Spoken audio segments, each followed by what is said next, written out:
DJ Moral Stories.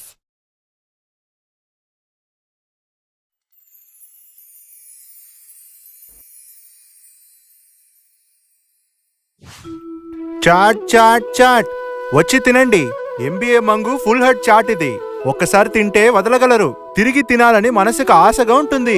ఇక్కడ అన్ని విధమైన చాటు ఉంది. కావాల్సింది తినేసి సంతోషంగా ఉండండి. ఈ కథ మణిపూర్ లో ఉన్న చిన్న గ్రామంలో జరిగింది. అక్కడ మంగు తన అమ్మ నాన్నలతో ఉండేవాడు. మంగు చిన్నప్పటి నుంచే చాలా బాగా చదువుకునేవాడు. వాళ్ళ సొంత దాబాలో వాళ్ళ అమ్మగారు ప్రతిరోజు కష్టపడి సంపాదించి వాడిని చదివించారు. ఇప్పుడు వాడు గ్రాడ్యుయేషన్ పూర్తి చేసుకుని ఎంబీఏ చేయడానికి నగరానికి వెళ్ళబోతున్నాడు. అమ్మా, నేను సిటీకి వెళ్ళి పెద్ద డిగ్రీ చదవాలా అనుకుంటున్నాను. ఎంబీఏ చదవాలా అనుకుంటున్నాను. సొంతంగా కంపెనీ పెట్టాలా అనుకుంటున్నాను. మన కష్టపడాలన్న అవసరం ఇకపై లేదమ్మా. కానీ అంత డబ్బులకు నేనేం చెయ్యాలి? మీ నాన్నగారు 4 డబ్బులు సంపాదించి ఇవ్వడం లేదు. తీసుకున్న అప్పు కోసం ఈ ఇంటిని మీ బాబాయ్ పిన్ని రాయించుకున్నారు. వాళ్ళు ఎప్పుడు మనల్ని ఇంటి నుంచి తరిమేస్తారో తెలియటం లేదు. అప్పుడు సుమిత్ర అక్కడికి చాలా కోపంగా వచ్చింది. అరే చంపా, ఇదేంటి ఇక్కడ నుంచి నీ పనికిరాని కొడుకుతో మాట్లాడుతున్నావు? ఇక్కడ చాలా పని ఉంది. ఇలాగే మాట్లాడాలంటే నీ పెట్టు పేడా సర్దుకుని ఇక్కడికొచ్చి మాట్లాడుకో. లేదు లేదు సుమిత్ర, నేను వెంటనే నువ్వు చెప్పినట్టుగా చేస్తాను. చంపా భర్త తాగుడు అలవాటికి బానిస. ఆ అలవాటి ఆయనకి శత్రువుగా మారిపోయింది. వాళ్ళ అన్నయ్య వదిన ఆయన మత్తులో ఉన్నప్పుడు ఆయన ఆస్తి పూర్తిగా ఇంకా దాబా కూడా వాళ్ళ పేరుకే రాయించేసుకున్నారు. మంకీష్ ని ఆయన కుటుంబాన్ని దాబాలోను ఇంట్లోనూ వాళ్ళ పని వాళ్ళగా లోన్ మార్చేశారు. తీసుకుంటానమ్మా. రోడ్డు మొనలో బండి పెట్టి వ్యాపారం చెయ్యను. నేను తయారుగా ఉన్నానమ్మా. ఇకపై మీరు పనికి వెళ్ళొద్దు. మంగు నగరానికి వెళ్లి చదువుకున్నాడు. ఈ మంకేష్ ప్రతిరోజు తాగేసొచ్చి సుమిత్ర చెప్పిన మాటల్ని నమ్మి తను చంపాని కొట్టి టార్చర్ చేసేవాడు. ఇలా 2 ఏళ్లు పారిపోయాయి. మంగు మళ్లీ వాడు గ్రామానికి చేరుకున్నాడు.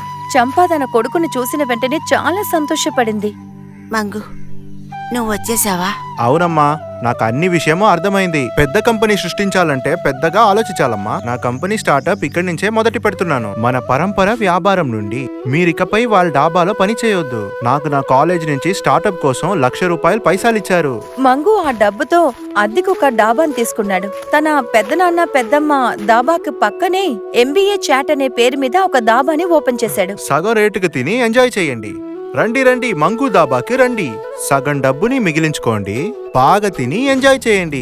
చూసారా, ఈ బిచ్చగాళ్ళందరినీ మన ఇంట్లో ఉండనిచ్చారు కదా, ఇప్పుడు మన వ్యాపారానికే ద్రోహం చేస్తున్నారు. అమ్మ కొడుకు. నువ్వు బాధపడకమ్మా, వాళ్ళిద్దరినీ నేను ఒక దారి చేస్తాను. నువ్వు ధైర్యంగా ఉండు. ఏంట్రా చంపా, నీకు తిమ్మురు ఎక్కువైందా? నేను ఒక మాట చెప్పినందువలన మహేష్ నిన్ను ఎలా కొట్టాడో మర్చిపోయావా? ఆ దెబ్బలంతా నువ్వు మర్చిపోయావనుకుంటా. లేదు బాబాయ్, అది ఆ దినాలంతా వెళ్ళిపోయింది. నొప్పి కూడా పోయింది. ఇంకా నొప్పి మీకే. తర్వాత మీ భార్య భరించలేకపోతారు. అప్పుడు అక్కడ ఒక కస్టమర్ సుమిత్ర దాబా వైపు వెళ్తూ ఉన్నారు. ఆ మామా, ఏం అక్కడికి ఇక్కడికి చూస్తున్నారు? డాబా ఇటుపక్క ఉంది. అరే చంపా, నువ్వా? అరే అవునండి. తర్వాత మీరెందుకు అక్కడికి వెళ్లారు? మా చాట్ ని ఒకసారి టేస్ట్ చేసి చూడండి. తగ్గింపులో అమ్ముతున్నాను. రుచిగా ఉంటుంది. టీతో స్నాక్స్ ని చేర్చుకోండి. అద్రిపోతుందని వదలగలరు. ఆ చాటును తినేసి కస్టమర్ చాలా బాగుందని చెప్పారు. నేను సుమిత్రా దాబాలోంచి చంపా బయటికి వచ్చేసాడని అందరికీ చెప్తాను. ప్రతిరోజు కష్టపడి ముందుకొస్తున్న చంపాని మంగుని చూసి సుమిత్ర చాలా అసూయపడింది. ఇప్పుడు వంట చేయడానికి కూడా మనకి మనిషి లేడు. ఇప్పుడు మనం ఏం చేస్తాం? మంగు ఎంబీఏ చదివేసి చాట్ పెడతారంటే మన పిల్లలు పెడతారు కదా. వాడు బాగా చదువుకున్నాడుగా. ఉండు, వాడిని రమ్మంటాను. గంగేంద్రన్ ఫోన్ చేసి తన కొడుకుని గ్రామానికి రమ్మని చెప్పారు. సుమిత్ర ఇంకా నరేందర్ మాట్లాడే విషయం విని చంపా బాధపడింది. మంగు, ఇక మనం ఏం చేద్దాం? ఈ రోహిత్ అమ్మా నాన్న కంటే 10 ఇంతలు ఎక్కువగా ఆలోచిస్తాడు. అదే సమయంలో మంగు ఫోన్ కూడా రింగ్ అయింది. నాకు అన్ని విషయాలు తెలిసిపోయింది మంగు. రేపు గ్రామానికి రావాలనుకుంటున్నాను. అక్కడే ఉండి నీకు అమ్మకి సహాయం చేయాలనుకుంటున్నా.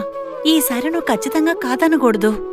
చమేలి చిన్నప్పటి నుంచి మంగుని చాలా ప్రేమించింది. తను నగరంలో మేనేజ్మెంట్ చదువు కూడా పూర్తి చేసింది. కానీ నగరానికి వెళ్ళినా సరే తను ఎప్పుడూ మంగునే తలుచుకుంది. తను వెంటనే ట్రైన్ ఎక్కి మంగుకి సహాయం చేయడానికి వచ్చేసింది. మరుసటి రోజు పొద్దున్న గ్రామంలో పరిస్థితులు మారిపోయాయి. చూసినప్పుడు ఏమనిపించిందంటే నగరంలో ఉన్న సగం ప్రజలు గ్రామానికి వచ్చినట్టు అనిపించింది. చమేలి తనతో ఒక 4-5 waiters black and white dress code తో తను తీసుకొచ్చి నించుంది.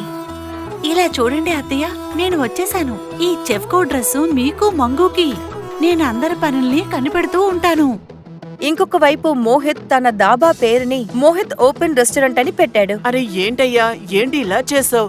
ఇలా చేస్తే ప్రజలకి మన డాబా గుర్తే ఉండదు. మీరు పాతకాల మనిషిలాగా ఆలోచించంతం. ఈ డాబాని రన్ చేయడానికి కష్టపడి ఎంత పని చేయం కాదు. ఎక్కడ లేనట్టు కొత్త విధంగా అలా ఒక చాట్ ని మనం రెడీ చేయబోతున్నాం. దాంట్లో పెరుగు ఉండదు, చోలే భటూరే కూడా ఉండదు.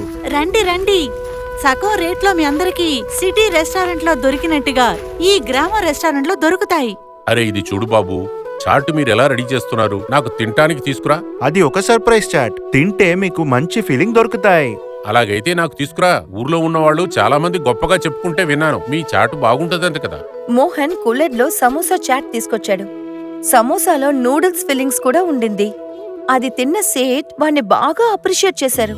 బాబు మంగో, అద్భుతమైన ఐడియా చేసావయ్యా. డబ్బు నా దగ్గర ఎక్కువగానే ఉందయ్యా. ఎన్నో సిటీలకు వెళ్ళాను, కానీ ఇంత టేస్ట్ గా నేను ఎక్కడా తినలేదు. నేను నీ దాబాలో ఇన్వెస్ట్ చేద్దాం అనుకుంటున్నా. దానికి ముందు ఓపెన్ రెస్టారెంట్ టేస్ట్ కూడా చూద్దాం అనుకుంటున్నా. సేట్ సుమిత్ర రెస్టారెంట్ వైపు వెళ్లారు. అక్కడ ఆయనకి చాట్ అనే పేరుతో స్వీట్ చట్నీలో గరం మసాలాని కలిపిచ్చేశారు. ఈ గ్రామం వాళ్ళకే తెలుసు నువ్వు ఎంత పెద్ద చెత్త పని చేసి మీ కుటుంబం పేరే చెడగొట్టావని. మీ పిల్లాడి ఫ్యూచర్ కోసం.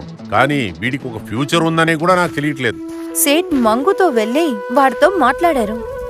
నువ్వు తయారు చేసిన చాటు చాలా అద్భుతంగా ఉంది. ఇంక మీద డైలీ మా స్టాఫ్ కోసం మీ దాబా నుంచి ఆ స్పెషల్ చాట్ పంపించాల్సింది నీ బాధ్యతే. అర్థమవుతుందా? నేను 5 లక్షల రూపాయలు నీ డాబాలో ఇన్వెస్ట్ చేయాలనుకుంటున్నా. నువ్వు అద్భుతంగా పనిచేస్తున్నావు, బాగా చెయ్యి.